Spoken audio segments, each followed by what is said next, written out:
Lors du test VMA effectué sur un effort progressif ou continu d'au moins 6 minutes, nous avons déterminé pour chaque individu sa VMA, vitesse maximale aérobie en km/h, et sa fréquence cardiaque maximale exprimée en battements par minute. Cette dernière peut également théoriquement se calculer par l'équation d'Astran. Ces données, VMA et fréquence cardiaque maximale, vont nous permettre de réaliser notre entraînement. Mais avant tout, chaque entraînement va débuter par un échauffement avec un effort continu compris entre 6 et 20 minutes, caractérisé par une intensité faible, proche de 60% de la VMA ou de la fréquence cardiaque. Cet échauffement peut se compléter par un travail de foulée.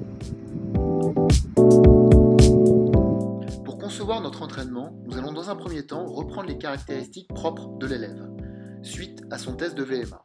La VMA étant de 13,5 km/h pour cet élève, nous savons que la vitesse à 60% est de 8,1 km/h, à 9,5 à 70%, 10,8 km/h à 80%, 12 km/h à 90%. Toutes ces données sont reprises dans votre cahier d'entraînement sous cette forme-là. La seconde étape pour concevoir un entraînement est de définir quel est son objectif.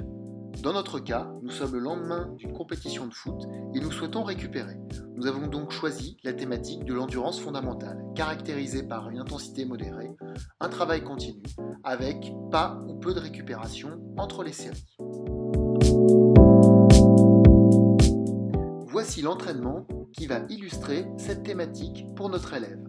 10 minutes d'échauffement, puis 10 minutes à 70% et 6 minutes à 70% entrecoupées de 2 minutes de récupération, puis pour terminer, 2 minutes de récupération.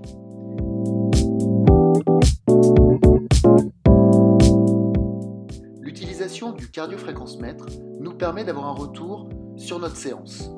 Nous pouvons voir qu'à la 6e et 7e minute, puisque nous avons fait un travail de foulée lors de notre échauffement, la fréquence cardiaque a augmenté.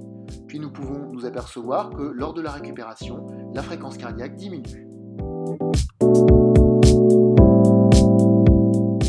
La dépense énergétique pour cet entraînement de 30 minutes est de 250 kcal, ce qui correspond à 2 canettes ou encore une barre chocolatée.